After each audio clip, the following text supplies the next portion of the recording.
Dalam nama Bapa dan Putra dan Roh Kudus. Amin. Ya Tuhanku, ya Allahku, aku sungguh percaya bahwa Engkau hadir di sini, bahwa Engkau melihatku, bahwa Engkau mendengarkan aku. Aku menyembah Dikau dengan hormat. Aku mohon ampun atas dosa-dosaku dan rahmat untuk menggunakan waktu berdoa ini dengan penuh hasil. Bunda Kehendak bernoda, Santo Yusuf, Bapa dan Tuanku, malaikat pelindungku, doakanlah aku.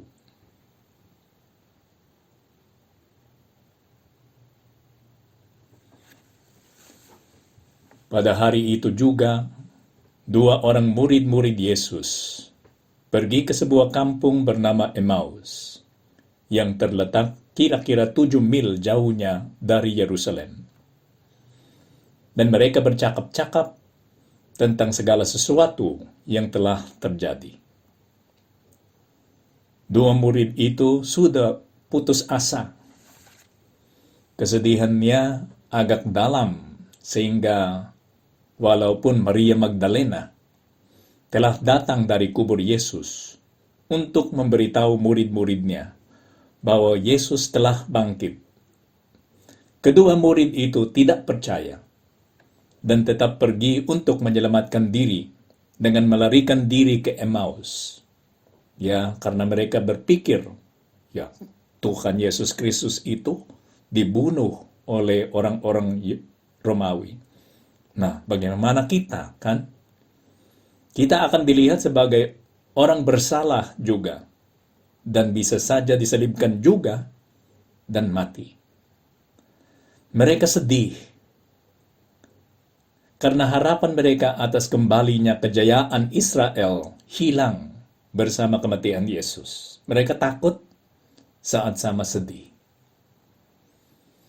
Tapi walaupun mereka sedih dan merasa bahwa semua impian mereka sudah terbuang, tetap ada kerinduan atas situasi yang dulu ketika Yesus dalam kesucian dan kekuatannya terlihat dan diterima sebagai Mesias Israel. Masih ada bekasnya kepercayaan yang dulu di dalam hatinya. Ketika mereka sedang bercakap-cakap dan bertukar pikiran, datanglah Yesus sendiri mendekati mereka, lalu berjalan bersama-sama dengan mereka. Tetapi ada sesuatu yang menghalangi mata mereka, sehingga mereka tidak dapat mengenal Dia. Solusi semua problem mereka telah datang. Tapi mereka belum sadar, belum tahu bahwa Tuhan Yesus Kristus itu ada. Banyak kali kita seperti itu, benar? Solusinya, yaitu Tuhan Yesus Kristus, sudah ada. Under our noses, seperti yang disebut dengan bahasa Inggris, kan? Under our noses. Di bawah hidung, ya. Maksudnya itu kalau di bawah hidung, sudah di depan kita. Tetapi kita belum bisa melihat, karena kurang percaya.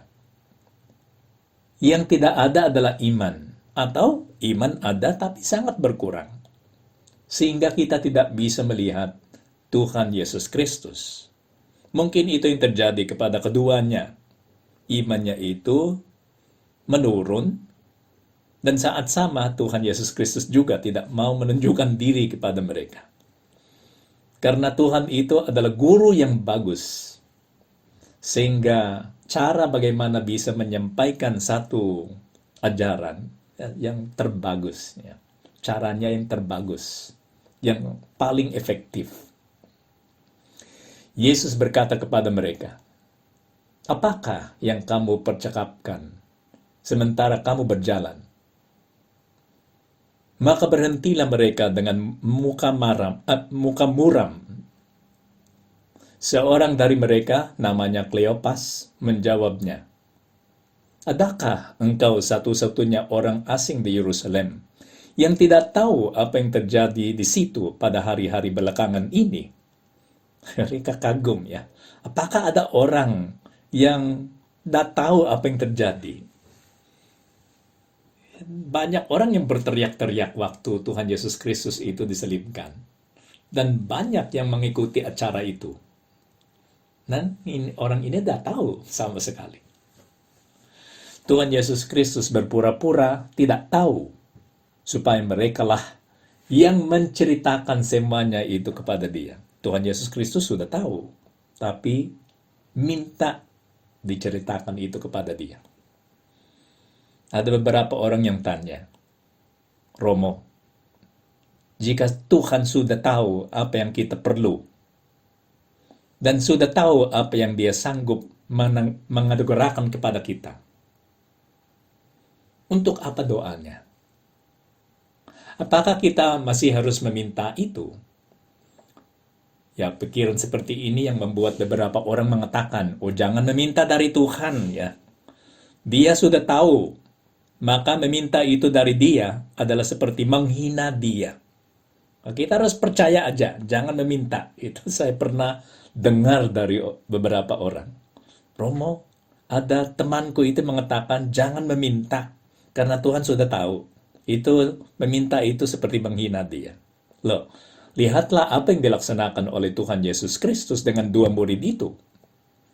Dia menunggu mereka bertanya dan meminta dan menceritakan kesedihan itu, ya, supaya mereka meminta dan menceritakan kesedihan itu yang ada di dalam hatinya. Harus ada komunikasi.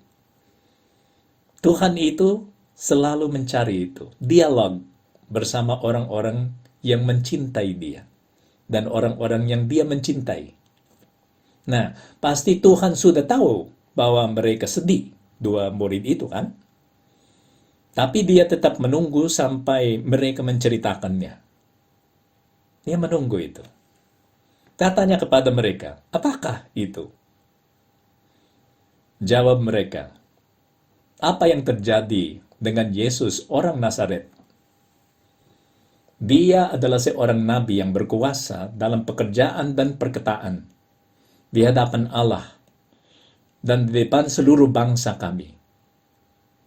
Tetapi imam-imam kepala dan pemimpin-pemimpin kami telah menyerahkan dia untuk dihukum mati, dan mereka telah menyalibkannya. Ya, hilang orangnya yang besar itu, dan semua yang dia melaksanakan mengagumkan. Dan dulu semua pemimpin-pemimpin Israel tidak bisa menangkap dia, tidak bisa melawan dia. Sekarang dia sudah mati. Padahal kami dahulu mengharapkan bahwa dialah yang datang untuk membebaskan bangsa Israel, katanya. Tetapi sementara itu telah lewat 3 hari sejak semuanya itu terjadi. Tetapi beberapa perempuan dari kalangan kami telah mengejutkan kami. Pagi-pagi buta, mereka telah pergi ke kubur dan tidak menemukan mayatnya. Lalu mereka datang dengan berita bahwa telah kelihatan kepada mereka malaikat-malaikat yang mengatakan bahwa ia hidup. Dan beberapa teman kami telah pergi ke kubur itu dan mendapati bahwa memang benar yang dikatakan perempuan-perempuan itu. Dua orang itu adalah Santo Petrus dan Santo Yohanes, kan?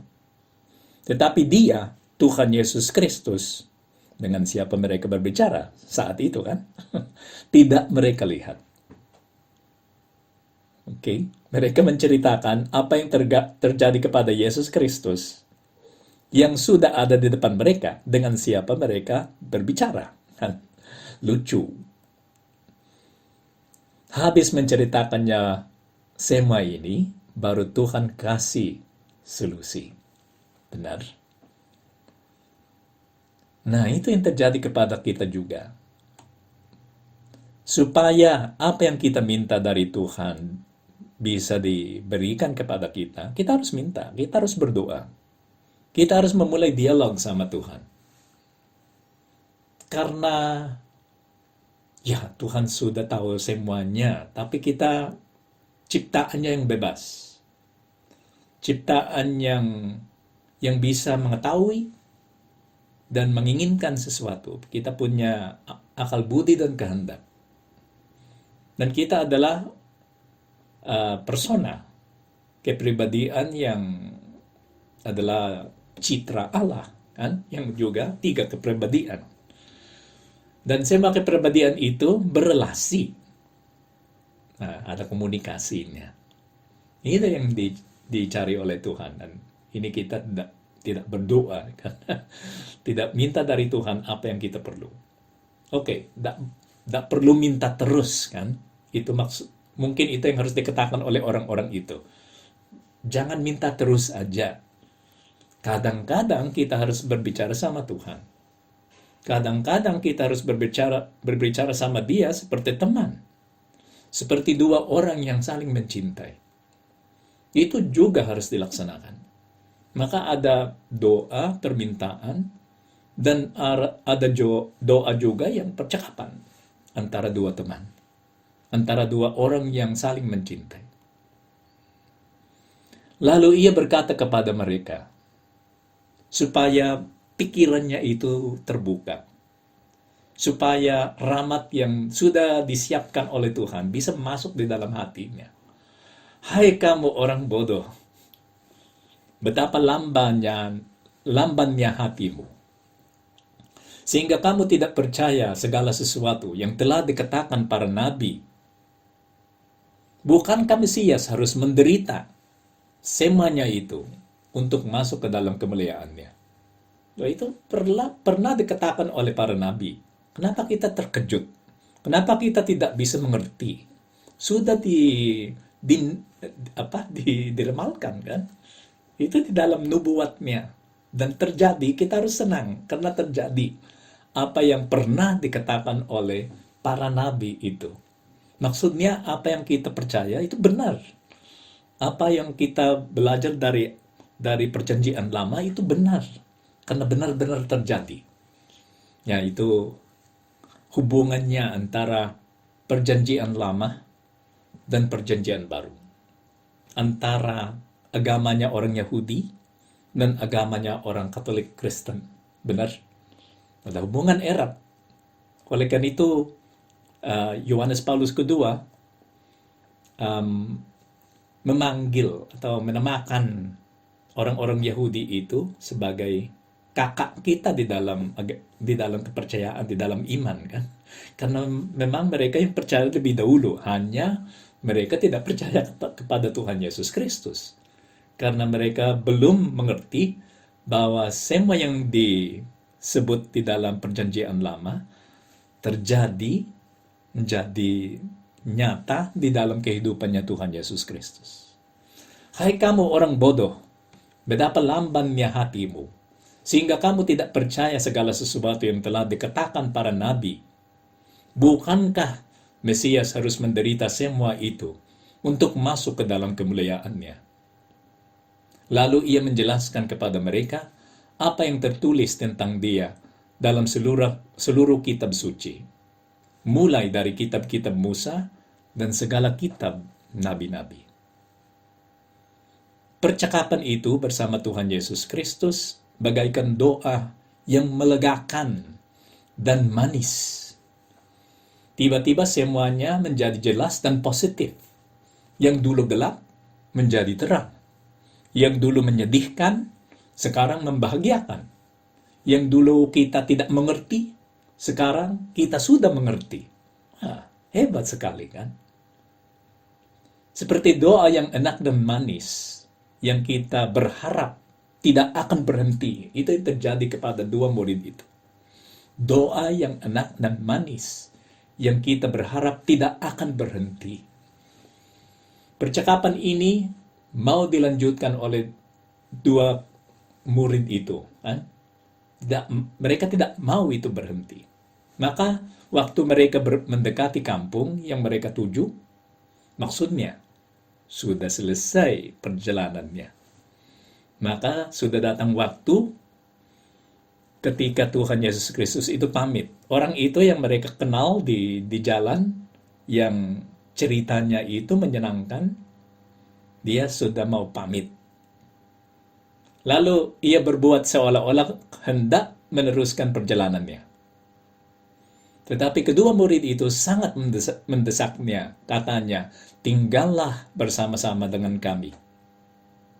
Dan mereka kasih alasan yang bukanlah alasan yang sungguh kan? Karena alasan sungguh adalah, tolong kami sangat senang berbicara dengan kamu.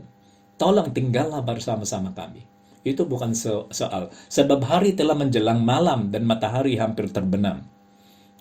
Wah, itu berbahaya berjalan-jalan sendiri di sana dalam jalan yang gelap itu.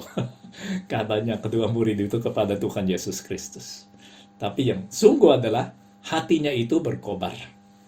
Karena yang dijelaskan Tuhan Yesus Kristus kepada mereka. Tinggallah bersama-sama dengan kami, sebab hari telah menjelang malam dan matahari hampir terbenam. Lalu masuklah ia untuk tinggal bersama-sama dengan mereka. Tinggallah bersama kami. Manenobiscum, bahasa Latinnya. Tuhan, kami mengucapkan permohonan yang sama. Tinggallah bersama kami. Jangan meninggalkan kami. Dan Tuhan mungkin akan menjawab, loh, aku tak pernah meninggalkan engkau. Engkaulah yang banyak kali meninggalkan aku. Kan? Dan itu betul Tuhan. Banyak kali pikiran kami berputar-putar atas kepentingan kami sendiri. Banyak kali kami menjadi egois dan berrelasi dengan engkau seperti orang yang minta terus tanpa menunjukkan kasih kepada engkau yang selalu menunjukkan belas kasih-Mu kepada kami. Belas kasih-Mu yang besar kepada kami. Kami kurang berterima kasih. Engkau telah menyerahkan diri-Mu sendiri bagi kami. Kami menyerahkan apa? Mungkin di dalam misa kudus 20.000 rupiah dan sudah senang. Jadi puas. Dan oke, saya sudah memberi 20.000 rupiah dalam misa, sumbangan misa. Bagi engkau di dalam kotak sumbangan gereja itu. Ya, oke. Itu bukan soal harganya.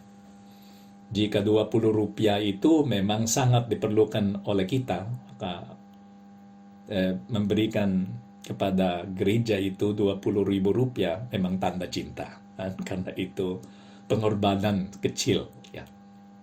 Maka saya bercanda tentang 20.000 rupiah itu.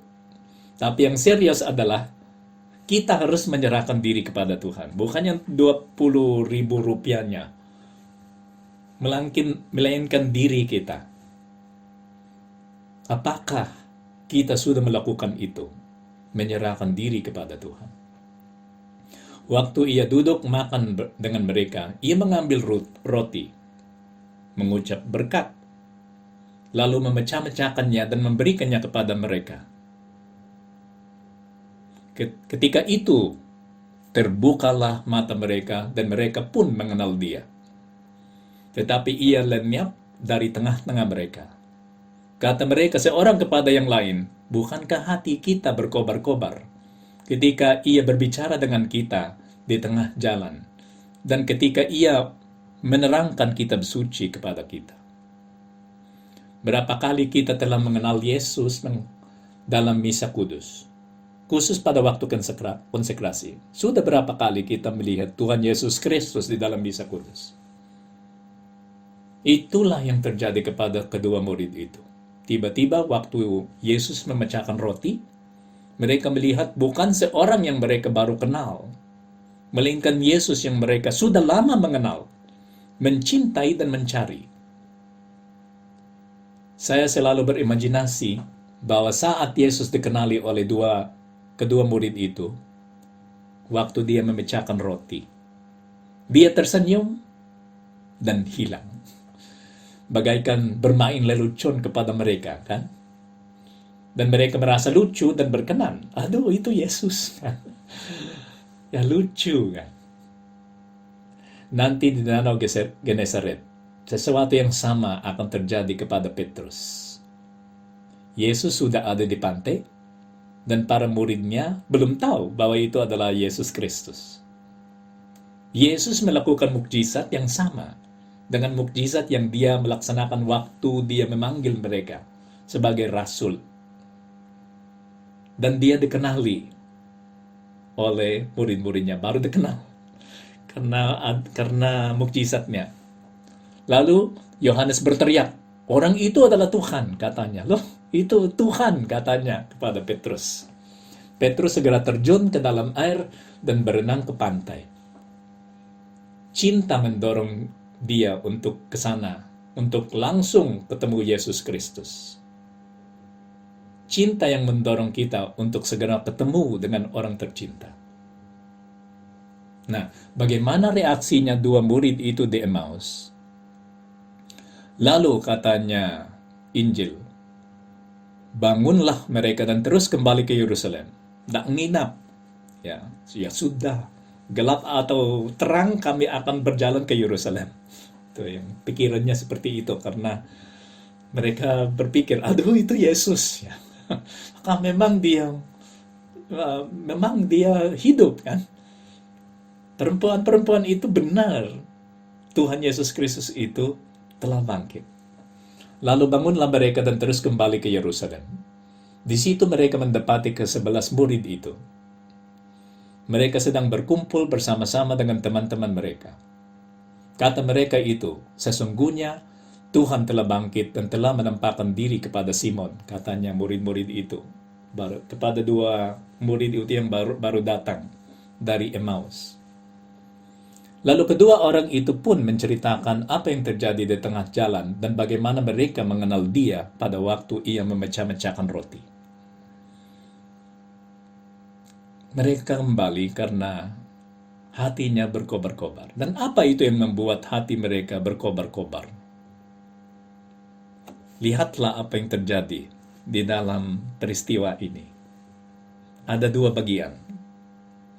Satu adalah waktu mereka berjalan bersama Tuhan Yesus Kristus, dan apa yang dilaksanakan oleh Tuhan Yesus Kristus.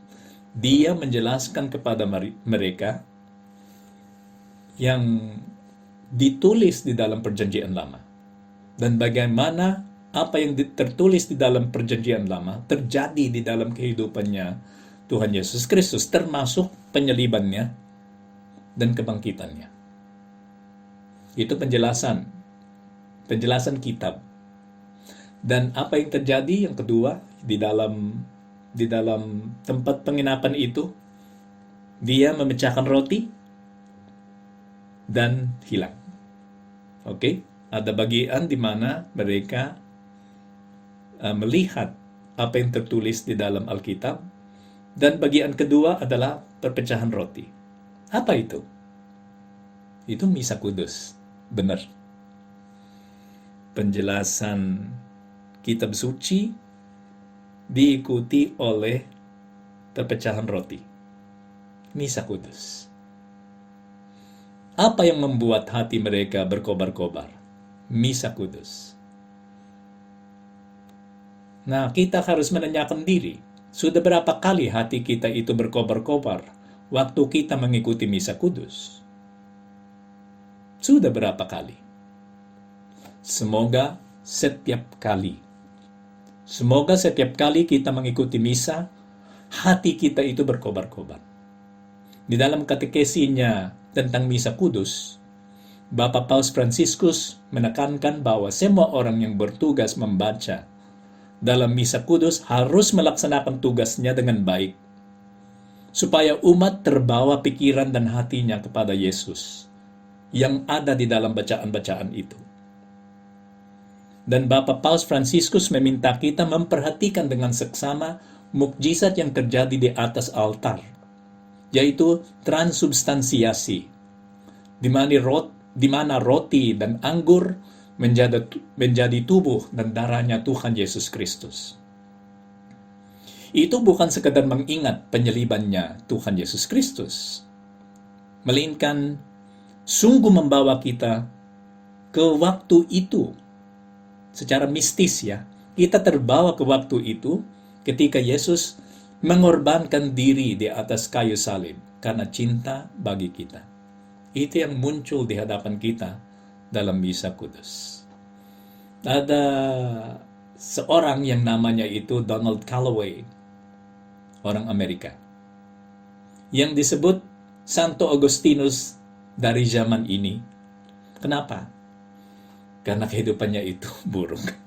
Yang dulu, ya ada banyak yang terjadi di dalam kehidupannya. Salah satu yang terjadi kepada dia adalah dia menjadi kurir narkoba bagi kelompok Yakuza di Jepang. Oke. Nah, karena dia tertangkap, dipulangkan ke Amerika. Waktu dia kembali ke Amerika dan diam di rumah ibunya, karena pada waktu itu dia yang stres kan, dan merasa sedih dan merasa mau membunuh diri, ya, karena depresi kan. Dia membuka buku yang ada di dalam rak, yang ada di dalam rumah ibunya. Ibunya itu sendiri bukanlah orang yang terlalu religius. Tapi terjadi begitu saja bahwa ada buku tentang Bunda Maria di sana. Dia mengambil justru buku itu dan membacanya. Setelah dia membaca buku itu, dia merasa ingin berbicara dengan seorang Romo. Karena tergerak hatinya atas wanita ini yang adalah ibunya Yesus, yang seperti mencintai semua orang kan, manis dan peduli atas anak-anaknya yang spiritual. Nah, dia tahu bahwa Romonya ada di dalam gedung itu yang disebut gereja. Dia ke sana dan datang waktu misa itu sudah mau mulai. Dia ikut saja. Waktu konsekrasi, ketika si Romo itu mengangkat hosti yang telah diberkati, Donald Calloway itu berseru di dalam dirinya, inilah agama yang sungguh dan benar. Dengan melihat roti yang sudah transubstansiasi, katanya di dalam hatinya, inilah agama yang sungguh dan benar. Dia bertobat dan setelah banyak tahun ditabiskan jadi Romo. Sekarang dia adalah Romo Donald Calloway. Oke, dia kemana-mana menceritakan pertobatannya. Ya, memang dia adalah Santo Agustinus dari zaman ini. Nah, apakah itu pernah terjadi kepada kita? Waktu kita mengikuti misa, kita melihat Tuhan Yesus Kristus. Dan kita berseru di dalam diri kita, inilah agama yang sungguh dan benar. Inilah Tuhan yang sungguh ada di sini. Marilah kita pergi kepada Bunda Maria. Karena lihatlah bagaimana si Romo Donald Calloway itu dibantu oleh Bunda Maria. Bunda Maria lah yang membawa dia kepada misa. Dan di dalam misa dia menemukan Tuhan Yesus Kristus. Itulah yang selalu dilaksanakan oleh Bunda Maria. Engkau selalu membawa kami kepada Yesus Kristus. Inilah kami. Tolong ya memegang tangan kami dan mengantar kami kepada anakmu yang Tuhan Yesus Kristus, yang adalah kakak kami. Kami mau bertobat. Kami mau melihat dia. Kami mau mengikuti misa dengan seksama, dengan cinta yang besar. Dan kami tahu bahwa kami akan dibantu oleh Bunda Maria.